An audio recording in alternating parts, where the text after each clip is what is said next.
இங்க நம்ம ஹீரோயின் ஹம்சான்ற ஒரு ஆளை உருகி உருகி லவ் பண்றா. அவனுக்கு கவர்மெண்ட் ஜாப் கிடைச்சிருக்கும். உடனே நம்ம கல்யாணம் பண்ணிக்கலாமான்ற மாதிரி ஹீரோயின் கிட்ட ப்ரப்போஸ் பண்ண அவளும் ஓகே சொல்லிட ஒரு 3 வருஷம் கழிச்சு காட்டுறாங்க.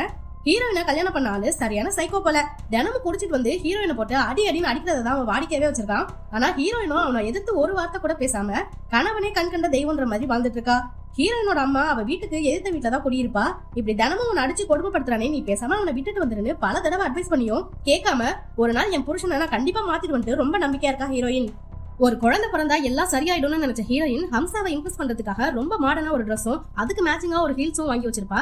எப்பவும் போல குடிச்சிட்டு வீட்டுக்கு வந்த புருஷன் அந்த ஹீல்ஸை பார்த்துட்டு நம்ம பொண்டாட்டிக்கு சொகுசான வாழ்க்கை கேக்குது போலன்னு ஹீரோயினை கூப்பிட்டு சேர்ல உட்கார வச்சு டேபிள் மேல அவ கையை விரிச்சு வச்சு அந்த ஹீல்ஸாலேயே அவ விரல அடிச்சு உடைக்க அவ வலி தாங்க முடியாம கத்திட்டு இருக்கா.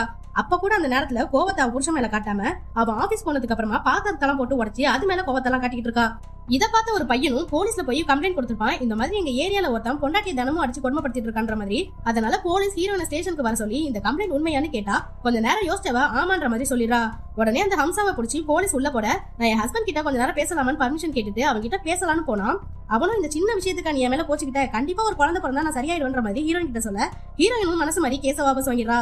அப்ப ஹீரோயின் ஒரு நாள் கன்சீவ் ஆக அதை கேட்ட சந்தோஷத்துல ஹம்சாவும் திருந்தின மாதிரி தான் தெரியுது. ஆனா யார் நம்ம மேல கம்ப்ளைண்ட் பண்ணிருப்பான்ற விஷயம் மட்டும் அவன் மண்டக்குள்ளேயே ஓடிட்டு இருக்க. போலீஸ்காரனை கரெக்ட் பண்ணி அந்த ஏரியா டெலிவரி பாய் தான் கம்ப்ளைண்ட் கொடுத்தான்ற விஷயத்தை தெரிஞ்சுக்கிட்டு நேரா வீட்டுக்கு வந்தவன் உனக்கும் அந்த டெலிவரி பாய்க்கும் என்ன கனெக்ஷன், அதனாலதான் அவன் என் மேல கம்ப்ளைண்ட் கொடுத்தானான்ட்டு கன்சீவா இருக்கிற ஹீரோயினை பிடிச்சி மாடி படியில இருந்து தள்ளி விட அவளுக்கு அபார்ஷன் ஆயிடுது. இதுக்கு மேலேயும் பொறுத்துக்க முடியாத ஹீரோயின் ஹம்சாவுக்கு மயக்க ஊசி போட்டு அவனை சேர்ல கட்டி போட்டு வீட்டுக்குள்ளேயே வச்சு தினம் டார்ச்சர் பண்ண ஆரம்பிக்கிறா. அவளுக்கு சப்போர்ட்டா அவங்க அம்மா அந்த டெலிவரி பாய் அவங்க ஏரியால ஒரு கறிக்கடை பாய் இருந்திருப்பாரு அவரும் சேர்ந்துக்கிறாங்க.